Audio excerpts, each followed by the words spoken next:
Welcome, greetings, beautiful people, to the Lightbulb series.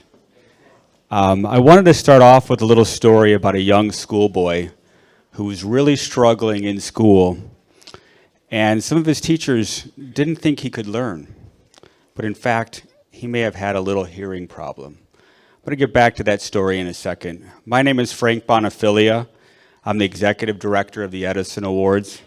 My friend here, Rob Maines, has been working with us for about 20 years now, and we're bringing on April 2nd and 3rd the top innovation minds from around the globe to your home, Fort Myers. We couldn't be more proud of that. Thank you. Thank you.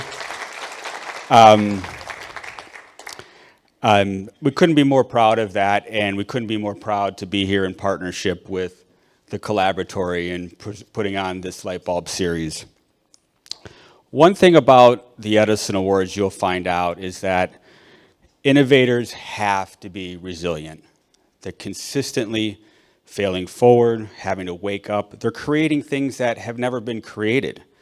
So that aspect is something that you will learn when you come on April 2nd and 3rd. Something else that I wanted to share is the Edison Awards, as you may see us today, being one of the largest platforms in the world that recognizes game-changing innovation that has an impact on us. We didn't start off as a global platform. We started off as a brand, Edison Awards. It took us 25 years to be able to create a platform that attracts and recognizes and honors people who are changing the world through innovation. And we all love innovation. If you got a phone, that came from someone failing forward and trying to figure it out. So before I pass the mic over, I had a couple of questions I wanted to ask. How many people, raise your hand, have worked in a fast food restaurant before? Okay. One of our honorees this year started off at Denny's. Today he runs the largest organization in the world, NVIDIA, $3.5 trillion. That's who's coming to Fort Myers, Jensen Huang.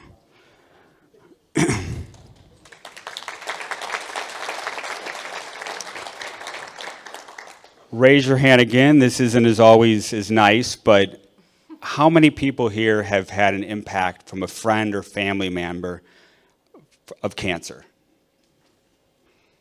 It's remarkable. We will have a company by the name of Czar Labs who is testing for cancer before a doctor can even diagnose it. They're coming to Fort Myers. And why is that important? Because early detection is how you cure cancer. And finally, one of our innovators, when I was younger and I wanted to apply to university, I was told you can go to any school. I was paying for it myself, so I was telling myself this, but you can go to any school, but don't select the party schools. And Arizona State University was the #1 party school in the country. Today, 10 years running, Arizona State University is the #1 innovation school in the world. Their president will be here at the Edison Awards, and we want to invite all of you to also attend April 2nd and 3rd at the Luminary and at the Calusa Sound Convention Center.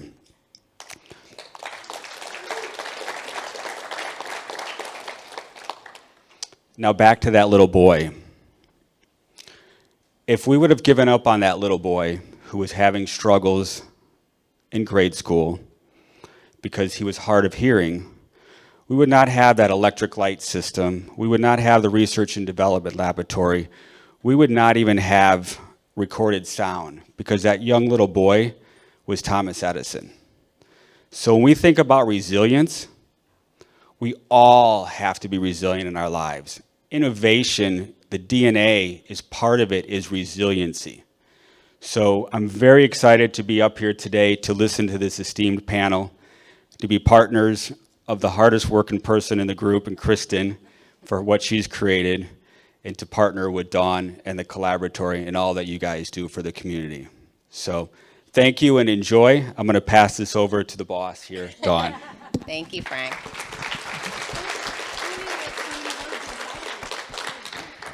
Thank you, Frank. Good evening, everyone. For everyone that I do not know yet, my name is Dawn Bellamarch, and I am the CEO here at Collaboratory.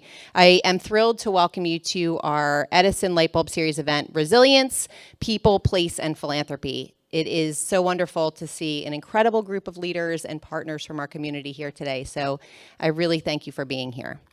I wanted to just give a couple thank yous and then introduce our topic before I punt it over to Christin to moderate. And I thought I would start by recognizing our incredible trustees. We have a couple in the building today. So first, our incredible board chair, Gail Markham. Our vice chair, Gary Griffin. And our trustees, we have Julie Ben-Susan, Dr. Clay Motley, Sally Jackson, and Damon Romanello. I also want to thank our senior advisors and emeritus trustees that are here today for all of the support and work that you do. I know we have Pat Dobbins here. I don't know if Howie made it in, but thank you for all of your support. And last but certainly not least, I want to thank Frank Bonafilia and Rob Maines, who, as you heard, are doing incredible work with the Edison Awards. And I know here at Collaboratory, we feel so privileged that we get to partner with them in innovation. So let's give one more round of applause for our partners at Edison. Okay, so our topic, resilience.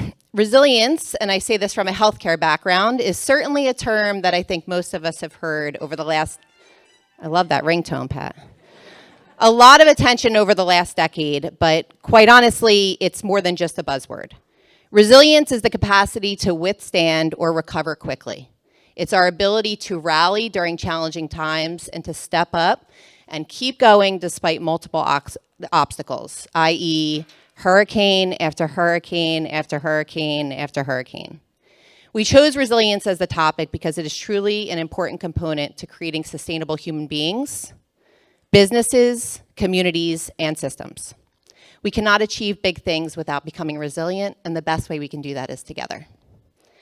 It is through this shared journey that Collaboratory recently partnered with Lee County government to receive a $19.3 million grant from the Environmental Protection Agency.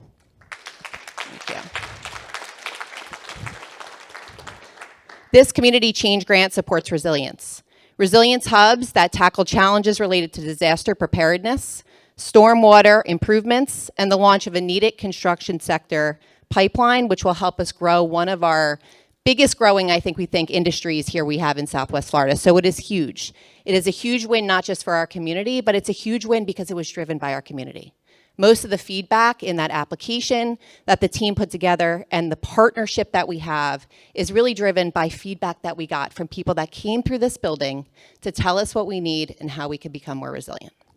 So I am thrilled to have you as partners in our work, even more thrilled that you're taking the journey of collaboration and innovation with us. I know it's going to be an exciting ride, and I just feel very blessed that all of you are alongside with us and truly dedicate to trying to do something more sustainable and resilient for our region. So I'd like to turn it over now to our wonderful moderator, Christin Collins, to introduce our panelists, and I truly hope you enjoy tonight's discussion. Thank you. Questions? Well, my pleasure. Hi, greetings. Thank you so much for coming out in the weather and in the traffic. It's an honor and privilege to discuss resilience with you this afternoon. It's always exciting getting to meet our panelists as we prepare. And we do have two esteemed panelists from the past that are here amongst us this evening. So Dr. Alan Weiss, thank you so much for coming along. Dr. Weiss was in our Transformation and Health panel. And Navy Bob came in from the Orlando area. He was on November's panel on innovation. Welcome back and thank you for rejoining us. We love our alums. So Dawn, I can't believe you didn't bring up the Eagles. I'm so proud of you. All right, so I'm doing that for you. Way to go, Eagles. And then for the Ben Spences in the room, congratulations to Ohio State last night, right? I think a lot of us, I see on the OH, right? We had to bring that into our shared space. I couldn't believe Dawn, the Jersey girl, didn't do that. So as we were preparing to hold space this evening for resilience, and we were chatting amongst ourselves, the question was posed by our panelists. What would success look like for y'all at 7 o'clock tonight? Why are these folks here this evening? What drew them to this talk? Of course, Heather Christie asked me that question, as she's asked me many in my life. And I pondered that, and my answer back to Heather was, I can't answer that for audience, because I'm hopeful that for every different human that's in this room, you have a unique and different reason why you chose to spend your time with us this evening. Resilience is very personal. So we're going to talk this evening about person, place, and philanthropy. And the goal, at least for me, is that you feel the interconnectedness of those three different avenues, but more importantly, that you have your own light bulb moment. What speaks to you? What are you feeling? What are you hearing? What's touching your soul when it comes to resilience? As Dawn mentioned, we live in a community that got hit pretty hard 7.5 years ago, went through COVID like everyone else on the globe, and then got smacked again 2.5 years ago by Ian, only to then have some major damage in this past year by 2 hurricanes that did not affect us. We are a very unique area for resilience, and we have 3 lovely panelists from different parts of the state and the country who are going to help hold space for us so we can connect to our individual resilience and how we can show up in our built environment together as a collective so we can do the work of Collaboratory, and that's getting to that root cause healing. Shall we? All right, so with that being said, Heather Christie, I'd love to start with you. Heather, some of you may know, is from our region. She is a Fortune 100 CEO executive coach, an international speaker, and a mentor and a friend who's taught me a lot of what I believe in and what I know. So thank you for being here. Heather, I wanted to start with you on resilience for the person. What does resilience for a person mean to you? Thanks, Christin. Resilience for a person, as I think about that, rather than give a formal definition, I want to just acknowledge, as I look around the room and see so many familiar faces and think about what resilience is for each one of you, a lot of what comes up has to do with the obstacles that are faced, the challenges that each of us have been through. And, you know, when Frank asked how many had been touched by cancer, as an example, right, that I'm pretty sure that every single hand in here went up. So it's resilience for the person is how we are able to respond in the face of those types of challenges. And I learned years ago that bravery was, you know, not about just being courageous, but and running from fear. It was about acting in the face of fear. And I think that when we're faced with the different kinds of tragedies that we all will face, it's how we not just take it in and process it, but what do we do with it, right? Do we go back to our old way of being, which is what's natural and what we know? Do we cling to the past when faced with change? Or do we embrace it and roll with it and feel guided to just do what is the next thing for us? I think it's resistance that creates a lot of the stress that we go through, right? And when we go through stress, I want you to think about what stress means for you. Stress is a physiological response that our bodies have created where we literally are like switching to a different system. And I can't help but think about back in the day when I was 16 years old, my parents told me that I had to have all A's and B's and I would get a car. Well, I got a C in one of my classes, don't know. And so instead of getting me a car, my father had this great idea. Well, let's just get her this big green van. So I got a two-tone 1974 green van with no power steering, and that was the solution for my C.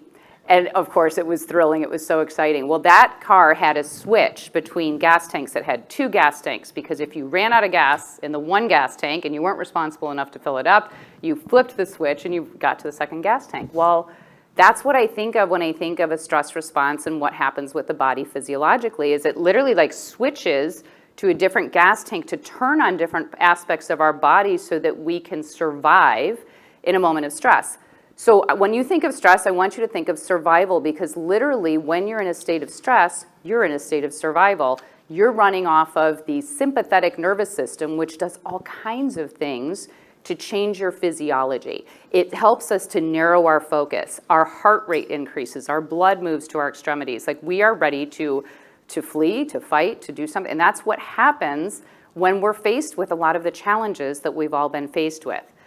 So our ability as human beings to be able to understand how to not only manage through that sympathetic nervous system response and use it for what it's worth, because, by the way, it's actually really fabulous that we have this, but also to become intentional and know how to turn on the other side, which is the parasympathetic response, which is the rest and digest.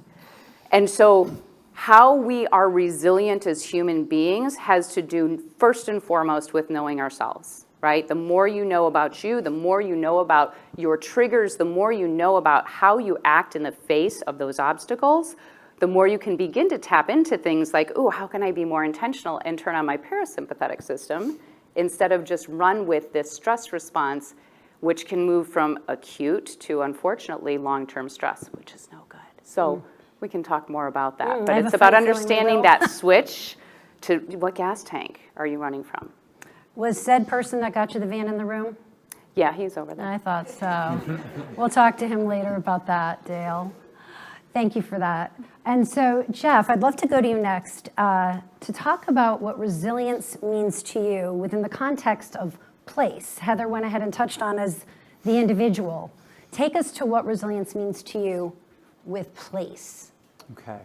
I'm going to start by saying that resilience, maybe what it's not. And I think it's important to distinguish between resilience and safety. And I think we often confuse those two things. As an architect, as a planner, as an engineer, we say, okay, well, we need to make this place safe. And I think, as we hear from the definition, resilience is not safety alone. Safety might be a component of resilience, but resilience is about surviving events that are undefined, are oftentimes a surprise, right? So surprise comes at you, you have to get through that. And that goes beyond safety. It requires us to actually engage with the world. And I think that's really important because to insist on safety, I think, and an example might be the simple solution of avoiding storms is to elevate our homes. I'm all for that. That's a great safety measure. However, I wouldn't necessarily say that that is in itself resilient. And to me, it misses the point to some extent. I'm an architect. I'm not arguing to not elevate our homes. But we need to engage in the world. We need to engage in the ground plane. So if you think about homes that are elevated 20 feet, how do we utilize that space? How do we engage that space? And so I think that, to me, a resilient place is not necessarily predicated on making that place sort of safe for all things. I think that it's about creating a space where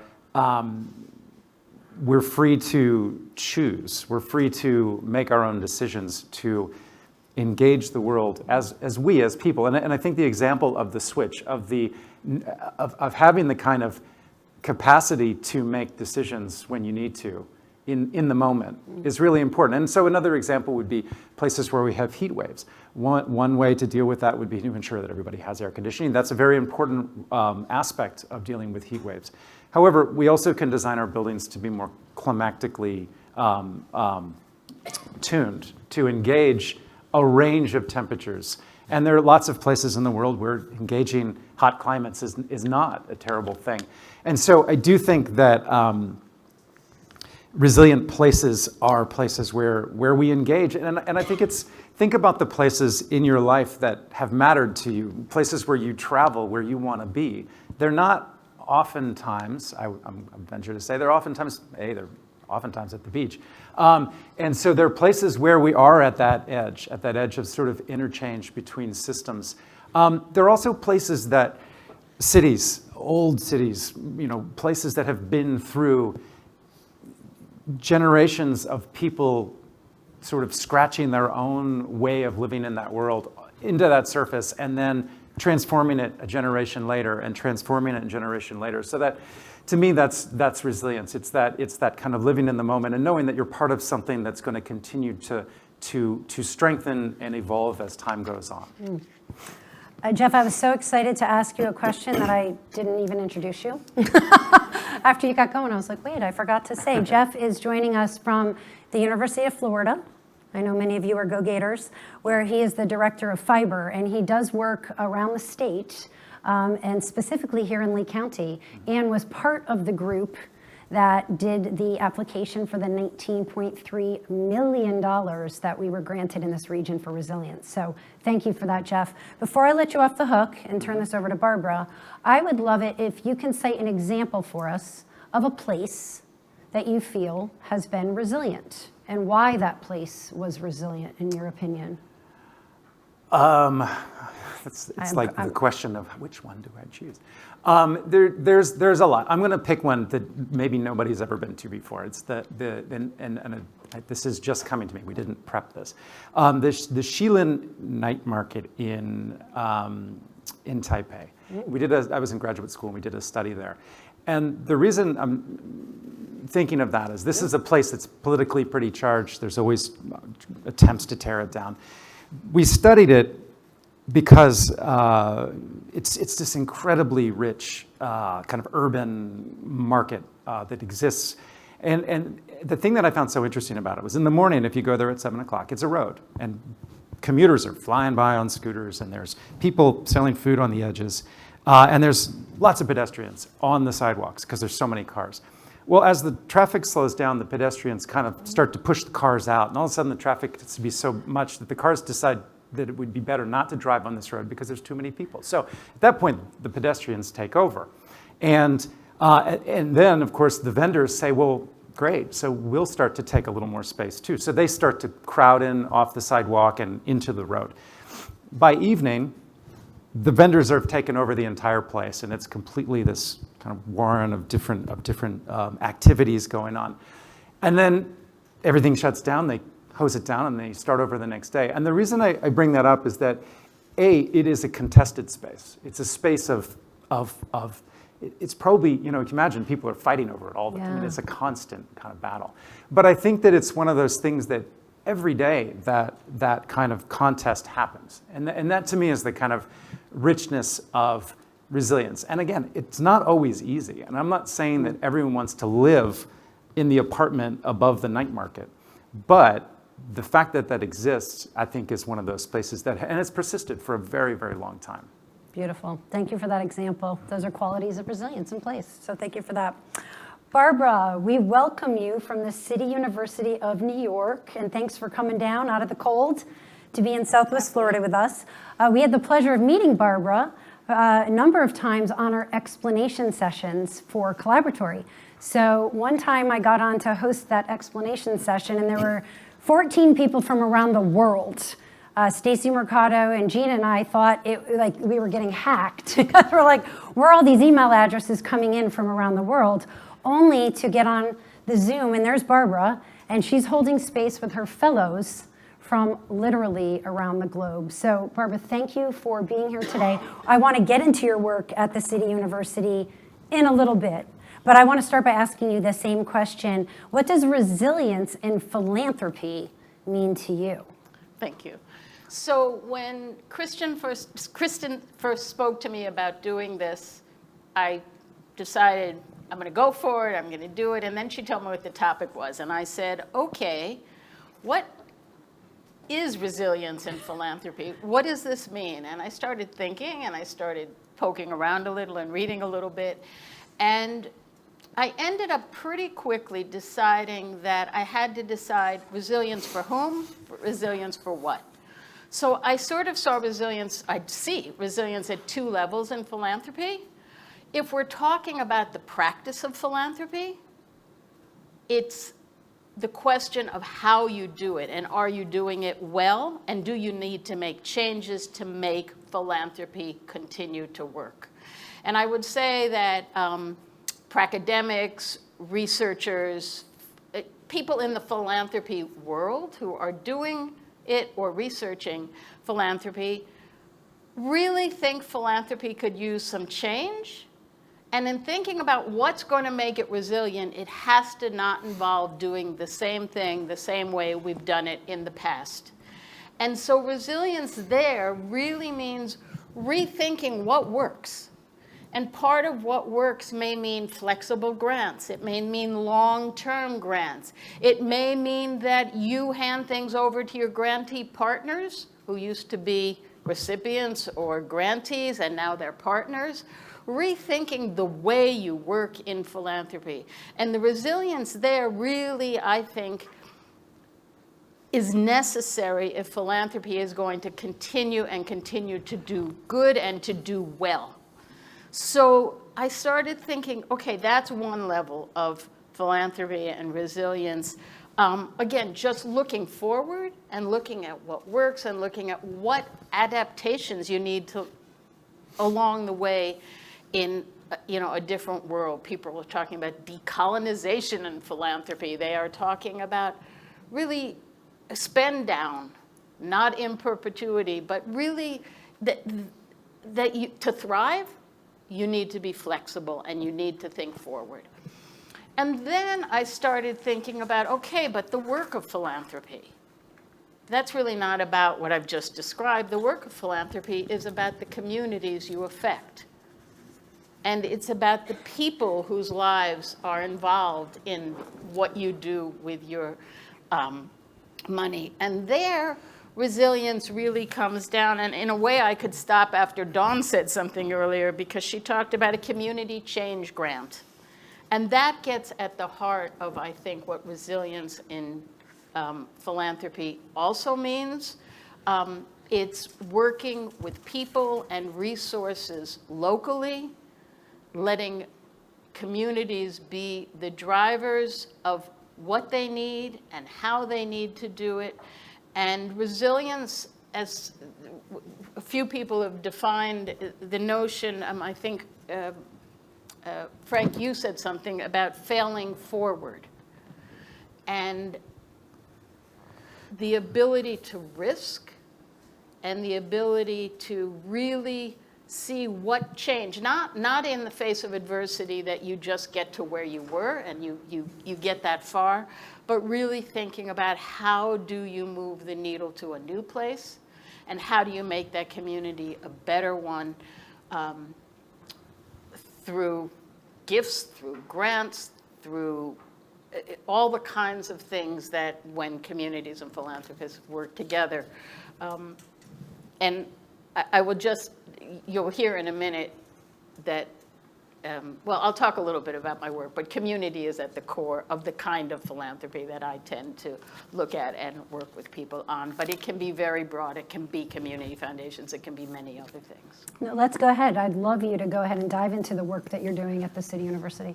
Okay, so these global folks, I run an international fellows program, and it's an international fellows program for people who are working in civil society and in philanthropy in particular. And for the last 22 years, we have focused on community foundations and community philanthropy. We have some 265 fellows over the course of 30 years, so it's very small groups, from 75 countries.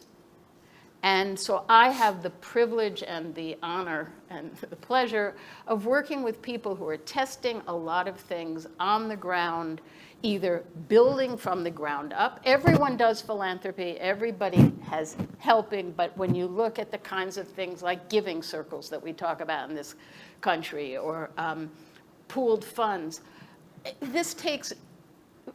has different names, Harambee in Kenya, Stokeville's in South Africa, different names, but people are doing the work. Sometimes it's informal, and sometimes it's much more institutionalized. And we are working with people from around the globe to have a sense, in a sense, a leadership training, but also a bit of a sabbatical to think and learn from one another. And it's the interchange of ideas around a very small seminar table of 4, 5, 6, 7, or 8. And the way we got to Collaboratory is we have a number of people who are seeding community foundations in their own communities and in their own countries, Chile, Ukraine. For this group, it was Chile, Ukraine, help me out here, Uganda.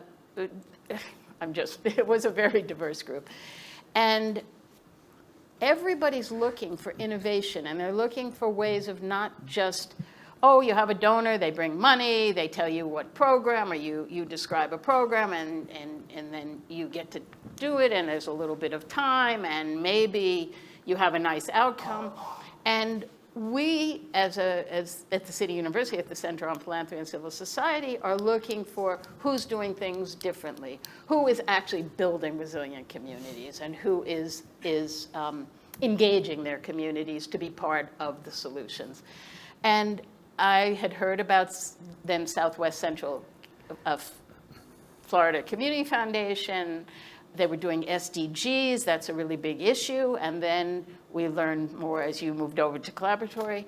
And I knew about the explanation sessions, and for 3 years I've brought my international team through, who are visiting when they're in New York, to these sessions to hear about, but also to question what's happening here, and look at this as an incubator of innovation, and what ideas are adaptable or sparking ideas for them that they may take home and put into place. So you are actually known in other parts of the world, in Italy and in Chile and Germany, and I'll stop there. Anyone else have chills all over their body? We are internationally known, thanks to Barbara. So Barbara, I heard you talk about a lot of beautiful things, but I heard you talking about funding failure, the capacity and the courage to try something different. So Heather, I want to lead that into a question for you on individual resilience. How do you find that courage to test and try, especially when there's a lot of difference, a lot of chaos around, and we don't want to be disruptive, we don't want to create enemies, we don't want to attract negativity? How can we show up as individuals and have the courage to be resilient? Yeah, that's such a great question. You know, I was thinking about, as Barbara was talking, the fact that there's this desire for change, there's this desire for innovation. And if we're in a response where we've got change in front of us, right? Everyone reacts to change differently. But if we're in resistance to change, that's what makes innovation really, really tough, right? So the willingness to first and foremost recognize resistance to change, recognize the tendency to just go back to what's safe, what's comfortable. The way that our brains work is that we have certain patterns of things that we've experienced in the past. And, we've got this incredible subconscious mind that we all have access to. And within that subconscious mind, one of the challenges is that that's where our habits live. And so if we are always reverting back to the habitual way of being, that can stifle innovation for sure. So I think the willingness to take the risk is very important, and how you feel about your own challenges and your own response, right? What do you do in the face of failure? How do you respond emotionally if you feel like you failed? That's something that's very personal for every single one of us, but when you take that up to the organizational level, the leadership level, the way that the leaders are actually willing to support their teams, whether that's in a community, an agency, a foundation, whether that's in corporate America, that we have to be willing to allow people to experiment, to create. I think about the gas tank switch again, is that a different way of saying this is human beings are either in a state of survival or a state of flow. A state of flow is a state of creation. It's a very, very special state. How many of you have ever had a runner's high? Has anyone ever experienced that before? Amazing, is it not? I mean, for someone who is like, I'm so not a runner, but I did take on a marathon once before. You see me running, you're like, oh, that girl should not be running, right? But there was a moment where I actually got there and I thought, oh my God, this is why people do this crazy stuff. What's happening? It's when you get to a place where you're so present in the moment that you actually have access to that incredible subconscious mind, right? And I can't help but reference Napoleon Hill and Think and Grow Rich, where he studied, at the time, the most successful business leaders of our time. And they all found that state of flow, and they all accessed something that was much greater than just this small cognitive conscious mind that we have. So that willingness to figure out what it is for you, and you know what? Can I do an exercise? You can do anything you want. I would love for you to turn to the person next to you in groups of 2, but no more than 3, so that everybody has someone to share with.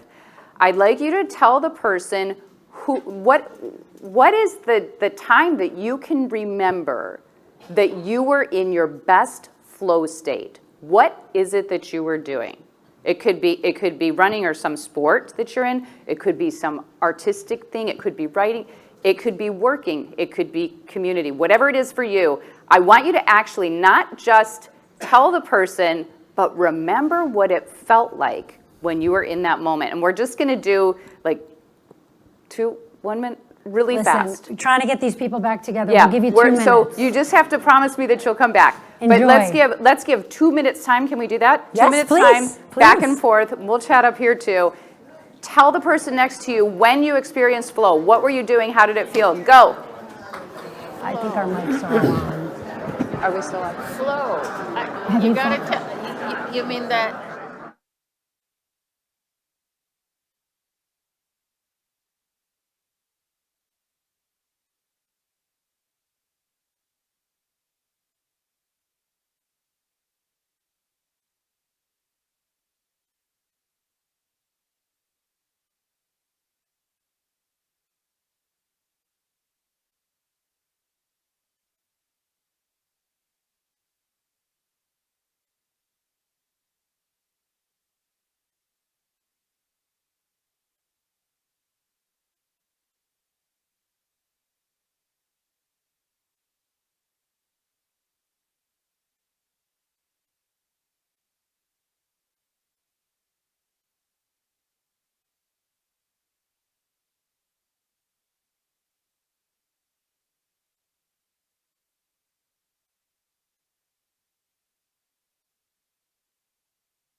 I really don't. All right, Heather got the fun part. She got to put you in breakout. I've got the heavy lift of bringing you back. How did it feel to reconnect with a moment in flow? Pretty powerful, huh? And it's in that state that we can be creative. So thank you, Heather, for that opportunity. Jeff, that's like a perfect softball pitch to you. You can't make this stuff up. We're in flow right now. I want to ask you about creativity and casting a creative vision for resilience versus being in stress, where we're in survival mode. Often, many of us, I think about resilience and I think about overcoming a hardship. How can we, from a positive lens, in a creative state, embrace resilience and not have it always be this heavy lift from a dark spot? Before I have to respond to one thing. So we talked about failure. And then, I don't know if someone said collective, but I wrote down collective, and then I said, wow, putting collective and failure next to each other is a really bad mixture, right? We don't like say, oh, collective failure, let's try that, right? So it's a fundamentally different thing than the willingness to try and fail, right? I mean, we talk about that as like, I do that every day. Like, you know, I don't run a marathon every day. If I tried, I would fail, but it would probably be good for me. Whereas collective failure is seen as, you know, that's the breaking point, right? We've crossed a breaking point. So I think that when we think about creativity, to me, anyway, as a designer and working in the non-individual world, right? So as an individual, as an architect or designer, it's good to try things and fail, but to build a house or to build a city or to build a bridge, we can't fail, right? And so that is a real challenge that I think we deal with in a collective space.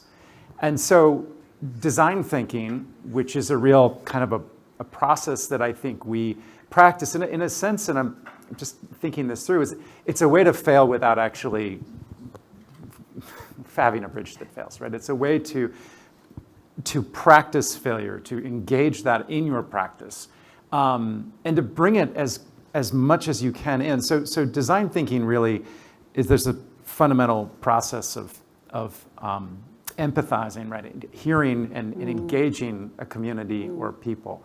But then it's about designing a solution or imagining some answer. And then it's about prototyping that, testing it, right? So you prototype it, you say, all right, here it is. This is what it would look like. And maybe it's not full scale, or maybe it's just a piece. But let's test it. Let's break it. Let's tear it down. And then let's go back and let's start over again. Sure. And so to me, in terms of design, that iterative process of designing, failing, going back, trying it again, and continuing is absolutely essential. And I think it's a way that we can speak to the collective without getting into that, overcoming that idea of, oh, we can't collectively fail. We can't try, and so we run into this as designers. And I can't test that on a house, but I can test elements of it, and I can work on that process. So I think there's something about design thinking that allows us to, and to think about that in terms of how we deal with a collective of students or a city, is trying to see past, trying to think about how we as a group can fail, right? I mean, how can we test those things out?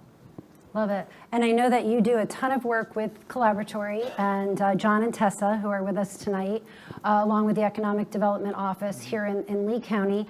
I also know that you're doing some work through Fiber in Jacksonville, and Scott Cashman is here, president of Ascension up there.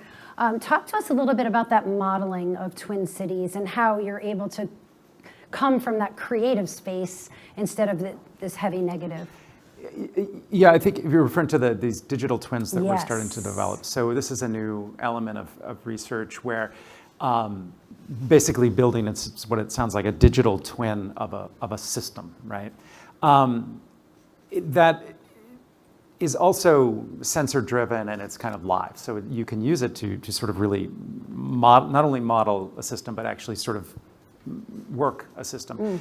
And I think there's two sides of it. Well, on one side, I'm skeptical of it because I think that there's a criticism of a model that's so precise that it is the real world, and it's sort of a map of the world at 1-to-1 scale, which is not a model, that's actually the world. So you can't model everything. You can't reproduce every complexity of a system because at that point it's too complex to understand.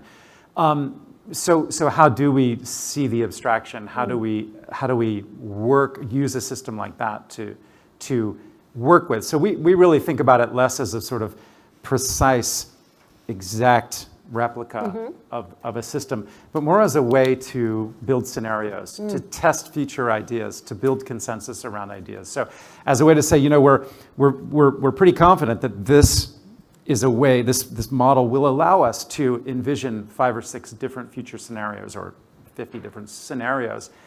How does that work for you? How does that work for this community? How does that play in your neighborhood? Do we start to build consensus around ideas? And so in a way, the consensus around those ideas, knowing that there's a lot of uncertainty in any choice that we make. The model helps us to understand that there's relative comfort with a future, shall we say. Sure. And then the consensus and the community action allows us to build momentum towards an idea. And I think that change in this space or in any place is driven by, yes, it's about data and knowledge and knowing your risks and having quantitative information, absolutely. But it's also about consensus, and it's also about vision. It's also about seeing something that people want in the world that they can get behind and say, yeah, that's the city that I want. So I think we need to balance those two things as we think about resilience, that it's not just what we want, right? We wouldn't just go out and draw pictures and say, well, you could have anything because you want it. On the other hand, you can't say, well, let's just wait and the model will tell us exactly the answer. We have to kind of iteratively go back and forth. So you're talking about bringing a community together to collaborate with a modeling that is an idea. And that's the work of Collaboratory, is bringing folks together so that they can come up with a resolve from the grassroots level. Heather, I'd love you to take us through default thinking. So you pull folks together, right? And they're set in their ways. Why is that? How do we get out of our own way so that we can maybe have a new idea? We can think differently. We can be open to somebody else's ideas. Ooh, that's such a good question. Default thinking, I like that term. Default thinking is the thinking, I suppose, that we all would have just with the natural programming that we've had, what we've learned from our past and what we've experienced. So one of the things we know is that our conscious minds are very finite, and the role of the subconscious mind for us to be able to even interact with each other is to delete, distort, and generalize all information that's coming at us so that we can fit it in the right box to make sense of it, right? So that's a good thing, because if we had all the information coming at us that was out there without a filter, we'd just be stopped, right? So when it comes to innovation, I think, how do we move from the default thinking to this new way of innovation? I think really requires us to go back and think about things like that flow state. Is that, when you think of stress, it can mean a lot of different things to different people, but the reality is the science shows us that most people are in a state of stress most of the time, like over 80% of the time. And so if we're in that state of stress, believe it or not, it's not where we do our best thinking. And the best way to get people to a new place and come up with new and different ways of thinking is to pull them out of their typical environment and get them into that place of creativity. And you can't be in creativity and stress at the same time. So again, knowing some tools. So let's go with something so super practical. Let's do a practical thing. We're doing another audience exercise. Have you ever heard of the physiological sigh? Is anyone familiar with that? So this is my go-to, especially on the tennis court. How do you get yourself out of a state of stress? How do you it's kind of a cheat code to take yourself, imagine the last time where you were in a heightened state of stress, right? Maybe you're on the phone with customer service and they're saying thank you for your patience after 20 minutes of holding. I don't know what it was, but you're feeling the increased heart rate. You're feeling like, and maybe it's just you've gotten terrible news. I don't know what it is. Think about that last time you're in a state of stress. What if I told you that I can give you a tool that you could use in that moment and switch off that state of stress and get back to calm? Like, how valuable is that, right? Well, we're going to do it so super simple.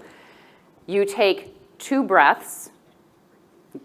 Some of you know this. You're like, I've done this before. You take 2 breaths. The first one, you try to fill your lungs up as much as you possibly can. But if I were to ask you all to take a deep breath right now, real fast, take a deep breath, everybody. Okay, so it's interesting. A lot of the room had their shoulders go up because that's what we do when we take a deep breath, is that we fill our top part of our lungs. Now I want you to try to take that same breath, filling the bottom part of your lungs where your belly actually comes out, right? So we try hard not to do that, but let's try to do that. Take a deep breath and allow your diaphragm to sink down and allow your belly to come out. So big breath. All right, good. So nobody's shoulders go up. Now, When you're almost full with that breath, you're going to take a second little fast breath. So you're going to go, take one more, like get that second little breath in. Okay, now you've got 2 breaths, which is a little bit more than you would have otherwise taken if you were taking a deep breath. And that does all kinds of amazing things for your physiology, which I won't go into and get all sciencey on you. Then what you're going to do is in your exhale, you're going to take a longer exhale than you normally would. Longer exhale than your inhale. And if you can just remember that piece, exhale longer than I inhale. If you're up in the middle of the night and you can't go back to sleep, exhale longer than you inhale. You're basically stimulating your vagus nerve. And when you stimulate your vagus nerve, you're switching on that parasympathetic nervous system where you can now get into creative mode. So let's bring it back to what do we do to be creative? We've got to be in a state where we can create. We are creative beings. Every one of you is just such a creative being. How much time are you spending in that state of flow, in that state of creation? So if you're not there and you feel like you're not there, you just take that moment. So let's do it. Everybody's going to do it together. We're going to do just 2 rounds of this breath. So we're going to breathe in, and I'm going to just count you. I'm going to breathe you in first, count of 4. Ready? 1, 2, 3, 4. And then inhale one more time, a little bit more. Hold it for 1, 2, 3, 4.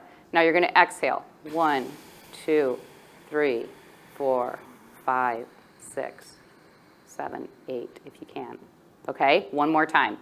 You're going to inhale, 1, 2, 3, 4. Take another inhale. Great, hold it, 1, 2, 3, 4. And now exhale, 1, 2, 3, 4, 5, 6, 7, 8. Is there anybody in here who can feel just a little bit of a difference, any sort of difference in your physiology whatsoever? Okay, good, good. So it's stuff like this. Get yourself in the right frame of mind. Get to that place of creating. Creating is where innovation starts, and without that, we're not going there. And that is the foundation for resilience. Yeah. So thank you for that. Sure. I didn't know we were going to be doing all these fun activities I didn't together. either. This is a first. This is fantastic. Barbara, it was such a pleasure connecting with you on the explanation session and then our prep time together and getting to know you. I loved how when I would come up with an idea or a question, you answered with 3 more questions. And her level of peeling the onion was so delicious. I left there just... And something you shared with me a few weeks ago when we were chatting was assessing or feeling philanthropy's impact versus its effectiveness. I'm going to try to say that again. I asked her a question, and she said, well, do you want to talk about the effectiveness or the impact of philanthropy? So I've spent the past 2 weeks in many different facets of my life thinking about the effectiveness.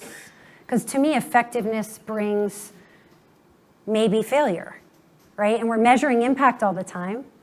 But are we measuring effectiveness of what we're doing? Never mind in philanthropy. So you just gifted me such a delicious opening. I'd love you to ponder that with us on the difference between impact and effectiveness. I'm still pondering it. Perfect. Get them as confused as I am. And I'm going to do that. Good. But can I respond to one quick thing Jeff said? Absolutely. You talked about heat, climate, heat, how do you, and place.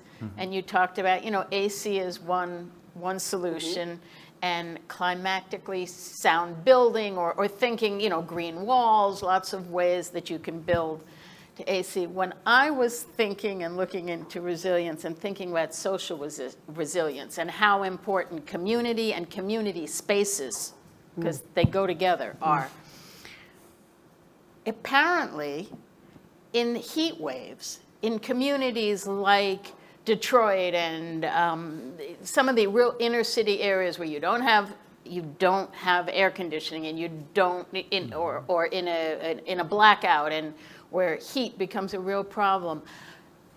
The health of that community depended on what the social networks were.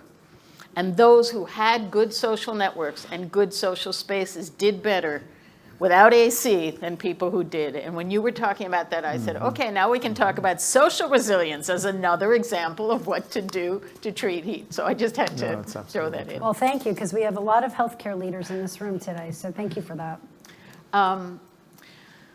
So when we were talking about resilience and talking about moving forward and talking about philanthropy contributing to what communities do or what projects and individuals and nonprofit organizations do, I started thinking, well, if you want to know whether you're resilient or not, are you thinking about outcomes, and are you thinking about impact, and are you thinking about measurement, which we do. We talk about in the philanthropy world. We argue about it, and we're not all comfortable with it, but we know it's important.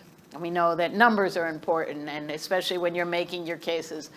But when Chris and I were speaking, and I was thinking, well, impact, yeah, it affects things. But how did it affect them? Is it the success that you want? And is effectiveness not perhaps a better, it's not the term. I want to come up with something else. But for the moment, I'm thinking effectiveness is a better way to think about, are we happy with what's been happening? And as I was speaking about this and thinking about it, I came up with a really little story, a really little example. I'll share it. I don't know if it will work for you, but a community foundation in another state in the Northeast, a donor came to them and said, I'd like to give some money for science scholarships for girls in high school who are going on to college. And this is what I want to do. I want to make sure more girls are in science, and this is great.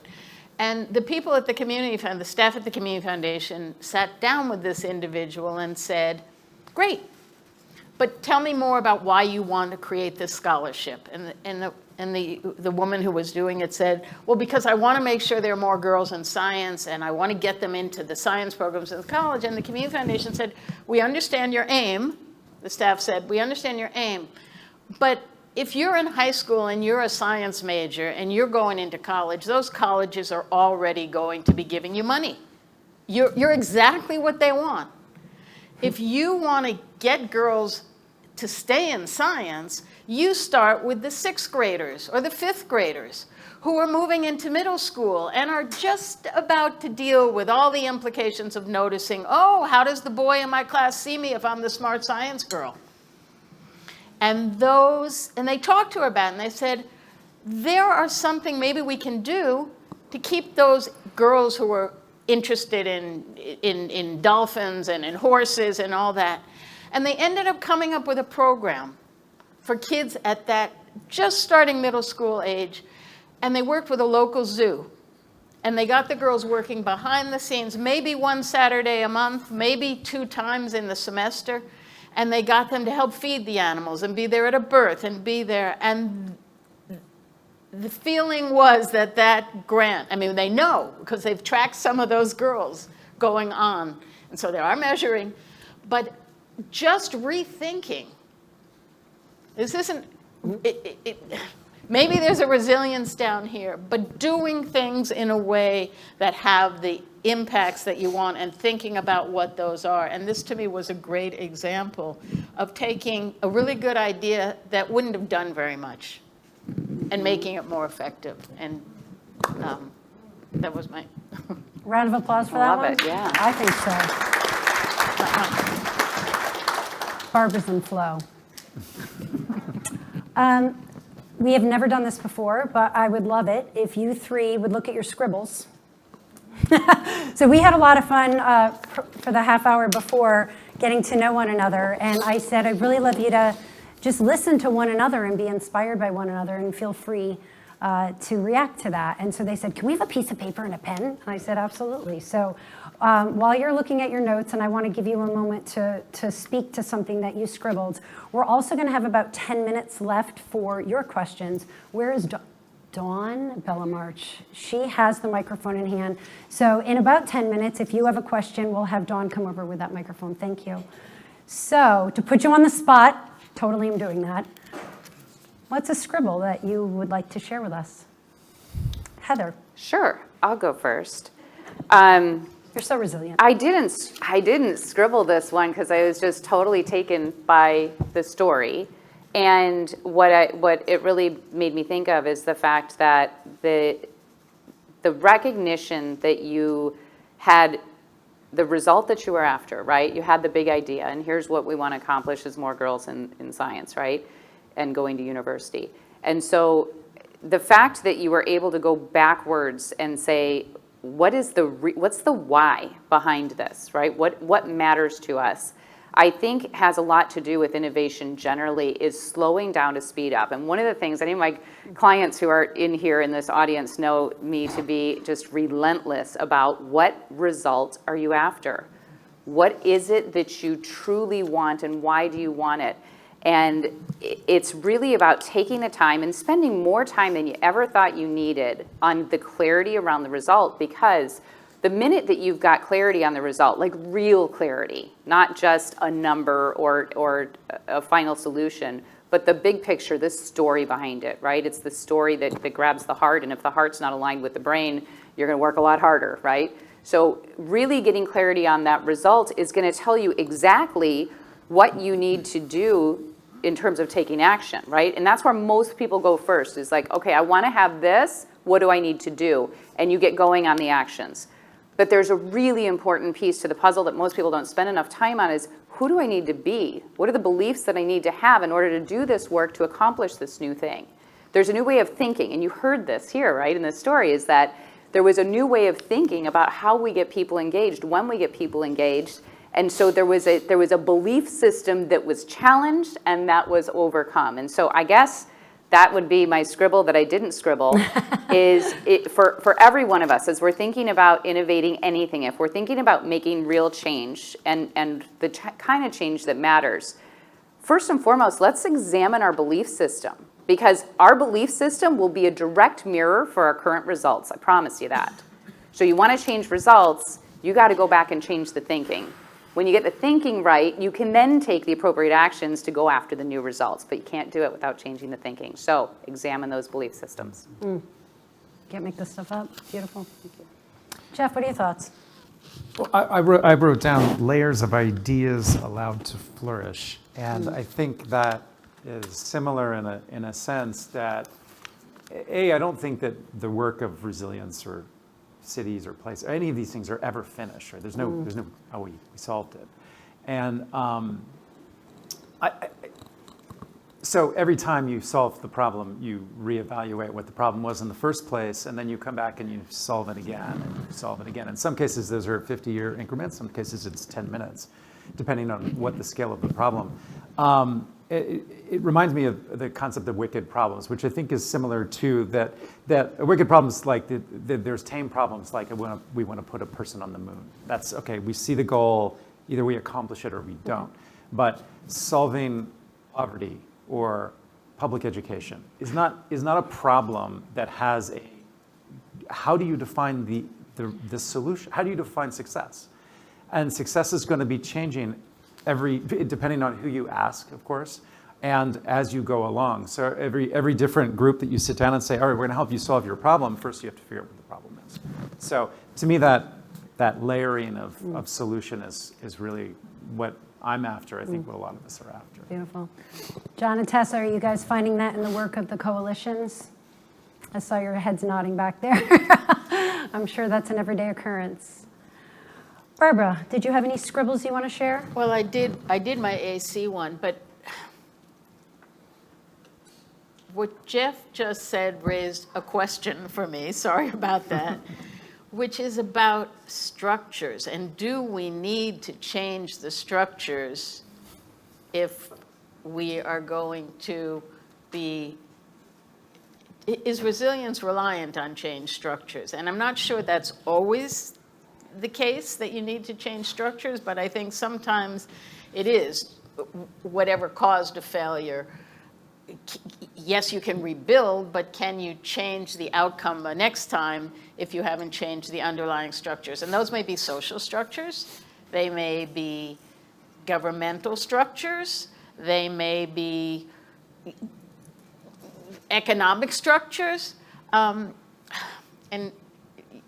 your comment just, this is really more for each of us to think about. If we want to have different outcomes, do we need to change existing structures? And that's a really scary place, which brings us back to Heather's comments about change, resistance to change. And I think I tend to think in terms of social and community, but it's a very personal question about our comfort levels and how uncomfortable we're willing to make ourselves. Have you ever met really good anyone point. who answers more questions with questions? I am modeling myself after you instead of making statements. I love it. Where is Dawn? Hi, Dawn. Dawn, do you have any questions that you would like to ask? I don't, but Okay. I've just been listening. Pass along to anyone who has a question. Questions or light bulb moments, Light bulb? even if someone's got a Yeah. light bulb Thank you, moment. Dawn. And thank you, Christin. Great to see you. And thank you for Hi. this event, for the Collaboratory. Really great. I'm here with my friend and colleague and fellow board member, Sunny Lubner, who invited me. And I'm so glad I'm here tonight, learning so many wonderful things. I have a sort of a two-part question, or a question for Jeff and a question for Barbara. So we just got slammed by these hurricanes, Jeff. And we, I'm from Florida Repertory Theater, and we have a theater right here in downtown. We've taken on water now 3 times, big time from Ian, and then the last 2 storms this year, we've taken water into the theater.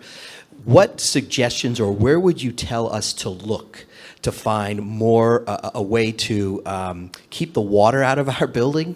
If there's some website or some government agency we need to be looking at, I'd love to know about that. And then Barbara, the question is completely different for you. It has to do with when we talk about philanthropy. We're seeing more and more across the country that it's being harder and harder to find those younger philanthropists that are coming up through the funnel, so to speak.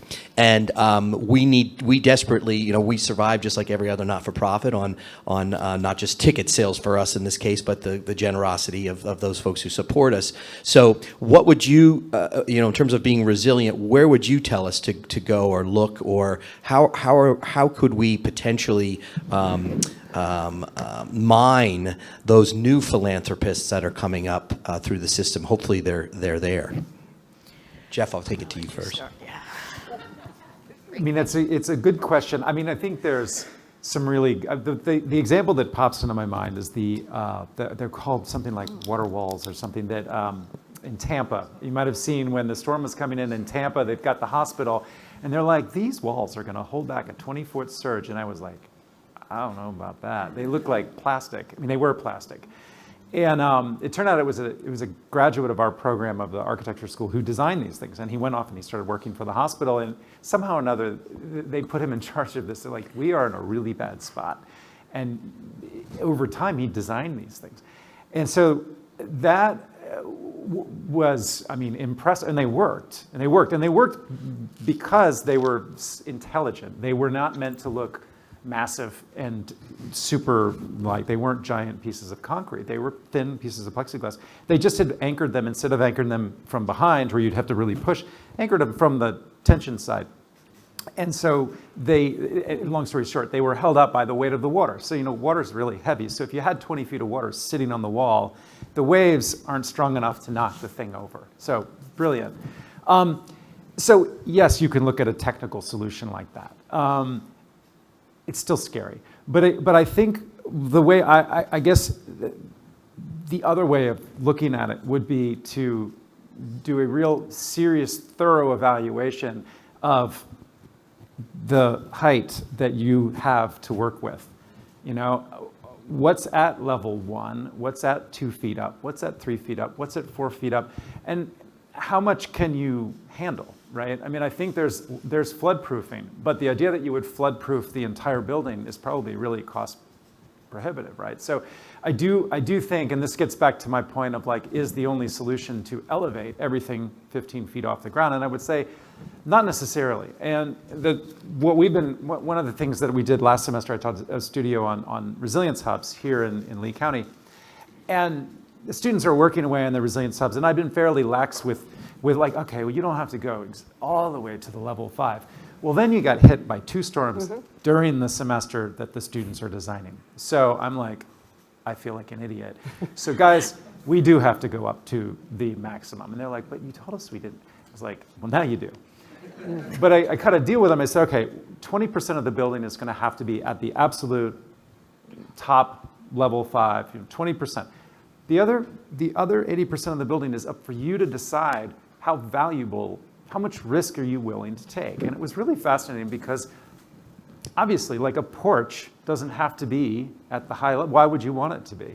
And so for them to start to think about, instead of the level being everything will be safe, was to say, well, some things are going to be safe.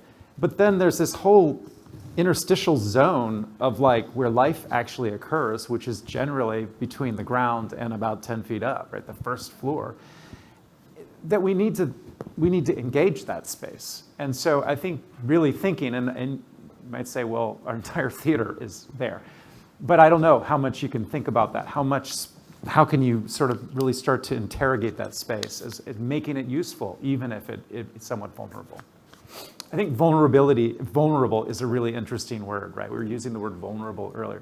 We talk about vulnerability as like, oh gosh, vulnerability, that's terrible. We want to make sure nobody's vulnerable. At the same time, vulnerability is the way we all kind of connect and move forward. And so I think really thinking about what does it mean for a space to be vulnerable. It doesn't always have to be a bad thing. So unfortunately, I think I can answer it regardless, but I didn't catch which organization, but I'm not sure it matters to answer your question. But it's a nonprofit? Yep. Florida Repertory Theater. Okay, so, fine. So, yeah, I would answer the question about youth.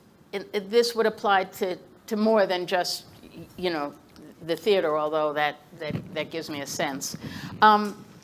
First of all, the answer is you're not going to get money by just starting with the money, I would argue. And you have to think about how you're engaging those youth in other areas of the work you do.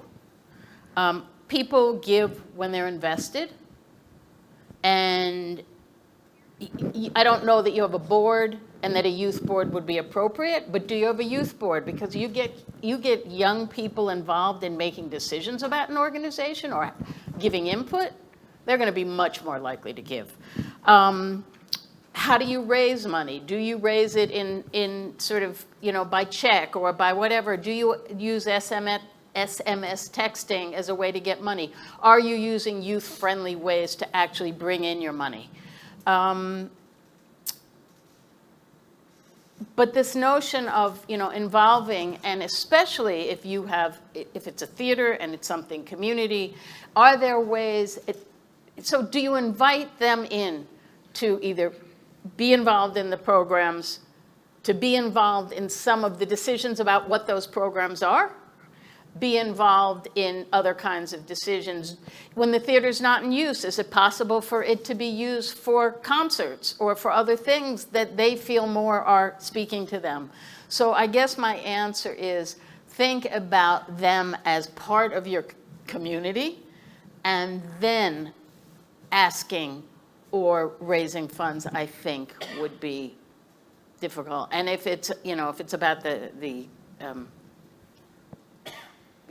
something that's affected, building and its climate or its environment or its other things, also tap into that. And are there schools that are doing certain kinds of work or programs about, floods and things? And is there any way to involve them through schools or something else? Great answer. Right? Beautiful. Thank you. Michael, I'm coming to you.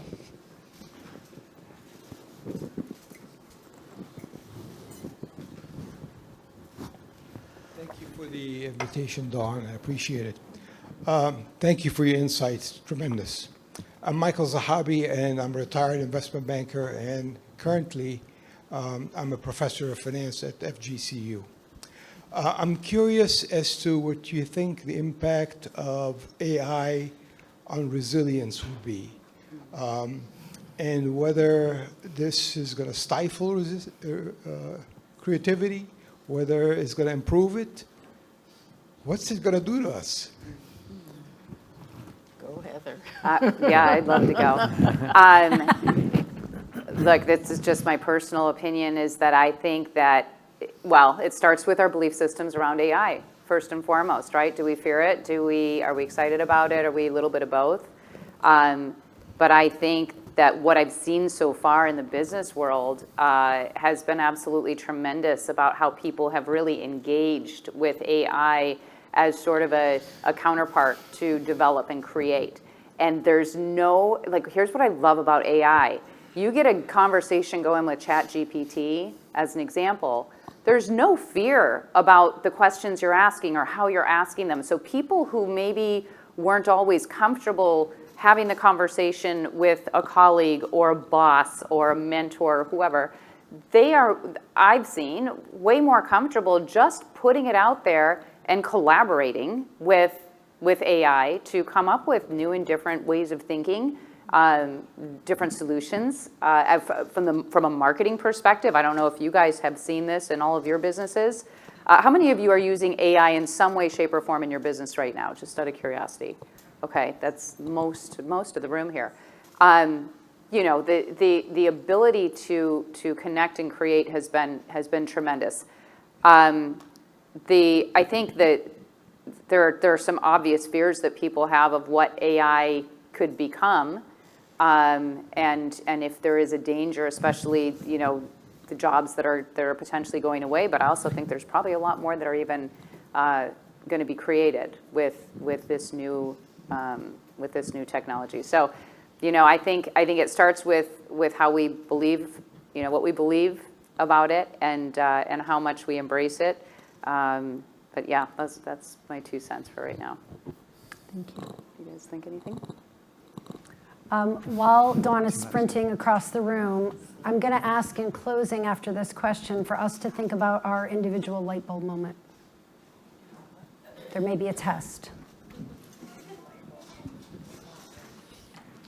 Hi everyone, so my name's Cornell Bunton with EAS, stands for Everyone Has a Story. I have a few questions here, but the one that I really want to touch on, because I work with a lot of at-risk youths in underserved communities between here and Jamaica. And I have about maybe 30 cases right now with youths that have been in situation that they've trust the environment that they're in, and those environment got breached. And I wanted to ask you guys, get you guys' idea, what role does, you know, access to green space play in supporting the mental and the physical resilience? I'll take a Yeah. shot. I'm pretty sure that's you, Jeff. Well, I mean, I think it's definitely all of us. But I mean, I think there's so many benefits. But one of the things that I think is essential about, I would say, green space, and also spaces that in some way are natural or hold the properties of the natural system that might have been there at one point, is the sense of the understanding of the environment. I'm going to say the natural environment. Just knowing, and I think some of it's sort of subconscious, but if you, my example is a suburban neighborhood where every bit of the wetland is gone, has been gone for 30 years. It's all culverted, it's all covered with green grass. And well, lo and behold, there's a flood and half the neighborhood floods. And nobody knows why, because every shred, every bit of the story has been removed from that environment. It's gone. And so to me, I mean, there's obviously parks and there's spaces that are essential for so many reasons, but that green, that natural, and I'm trying to say nature, because I don't necessarily mean that. I just mean that the cues that tell us what that environment is when it rains are going to be different if you're 10 feet lower here than you are over here, right? The things that grow here are going to be different than here. And I believe that, like, there's so much knowledge that people in a lot of cases have completely lost.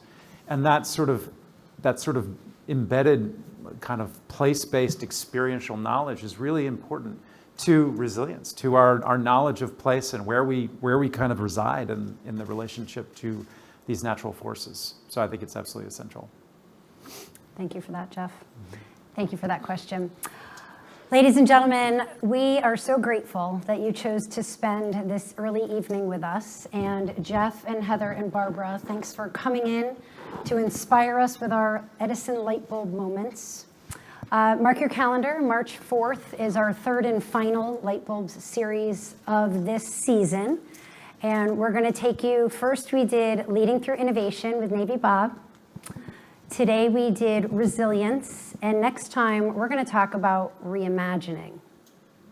So bring those creative juices with you, save the date. Gina will be sending out that follow-up information. Also too, if you haven't done a collaboratory explanation session in a while, they're every other Wednesday, and we just revamped it. So the one that Stacy and I have been doing now for 4 years had older data and information, and now we're sharing an updated version. I invite you back 11:30 tomorrow or every other week. It's on the website. Please plug in and invite others to learn more about the work of Collaboratory. And last but not least, Frank and Rob, you came to Southwest Florida, brought your global headquarters to our beautiful community, and you inspire us each and every day. We are so grateful you're here. You're not just April 2nd and 3rd, though it is my favorite event of the year. You're throughout the community, and your passion for helping us be resilient and reimagine is incredibly inspiring. So thank you all for coming, and have a great evening.